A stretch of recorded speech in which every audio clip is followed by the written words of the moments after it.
L'homme qui a vendu son nom. Dans le quartier populaire d'Abobo, à Abidjan, tout le monde connaissait Kwame Dogo. Il était grand, rieur, toujours vêtu d'un boubou orange vif, et ses pas résonnaient dans les ruelles comme des battements de tambour. Fils de griot, il avait une voix chaude, une mémoire d'éléphant et un rire qui réveillait les coqs les plus paresseux du quartier. Mais un jour, Kwame cessa de rire. Depuis que son père était tombé malade, il portait seul le fardeau de sa famille. Sa mère, muette depuis un ancien chagrin, le regardait avec des yeux remplis d'attente, et sa fiancée, Aminata, fille d'un dignitaire, l'aimait, mais son père posait une condition. La dot devait être digne de son nom. Kwame courut partout. Il lava des taxis, vendit de l'eau glacée au carrefour, porta des briques sous le soleil. Mais il ne rassemblait que des miettes. La date de la dot approchait, et il n'avait pas le quart de la somme. C'est alors qu'un vieil homme l'approcha un soir, alors qu'il pleurait discrètement derrière la mosquée de Yopougon. « Je peux t'aider, » dit le vieillard, la peau fripée comme l'écorce d'un baobab. « Mais ce que je te propose n'est pas gratuit. »« Je n'ai rien à donner, » répondit Kwame. « Si, tu as ton nom. » Le vieil homme, qui se faisait appeler simplement Tonton Fa, expliqua que dans le monde invisible, les noms avaient une valeur immense. Ils étaient des clés, des sorts, des passeports entre les mondes. En vendant le sien, Kwame obtiendrait l'argent nécessaire, mais il deviendrait invisible aux vivants qui le connaissaient. Personne ne le reconnaîtrait plus, pas même sa mère. « Tu vivras comme un fantôme parmi les vivants, » dit Tonton Fa. « Tu existeras, mais plus comme toi. » Kwame n'hésita pas longtemps. Il avait l'impression de vendre une paire de chaussures ou un vieux t-shirt. Ce n'était qu'un nom après tout.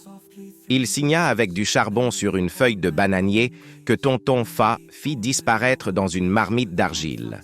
Le lendemain, il se réveilla avec une enveloppe contenant exactement la somme de la dot, rangée sous son oreiller.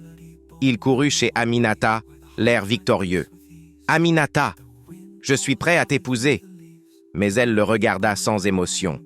« Pardon, monsieur. »« Vous êtes ?»« Aminata, c'est moi, Kwame Dogo. » Ce nom ne me dit rien. Il alla chez sa mère. Même réaction. Chez ses amis, chez le chef du quartier. Personne ne le reconnaissait. Son visage était le même, mais son nom n'était plus en lui. Les gens le voyaient, mais c'était comme regarder un inconnu. Même son reflet dans le miroir semblait moins net. Pendant des semaines, Kwame erra dans la ville. Il observait Aminata rire avec un autre homme que son père lui avait présenté. Il regardait sa mère passer devant lui chaque matin sans un regard. Il n'avait plus de nom, plus de place, plus de famille. Il tenta d'écrire son nom sur un mur, mais les lettres s'effaçaient aussitôt. Il cria dans la rue « Je suis Kwame !» Et les passants s'éloignaient en secouant la tête, pensant qu'il était fou. Une nuit, alors qu'il dormait sous un pont, un rêve le tira dans un autre monde. Il se retrouva au milieu d'une immense plaine, remplie de voix sans corps. Des noms flottaient dans l'air comme des lucioles. « Qui êtes-vous » cria-t-il. « Nous sommes les noms oubliés, ceux qui ont été volés, vendus, effacés. Puis-je récupérer le mien ?» Un nom, brillant comme une étoile filante, vola vers lui puis s'arrêta juste devant ses yeux. Il essaya de l'attraper, mais une voix grave résonna. « Ton nom est enchaîné. Pour le reprendre, tu dois sacrifier ton souvenir. Plus jamais tu ne sauras pourquoi tu l'as voulu. » Il accepta. Il se réveilla au pied de la mosquée d'Abobo. Un vieil homme le secouait doucement. « Tu vas bien, mon fils ?» demanda l'homme.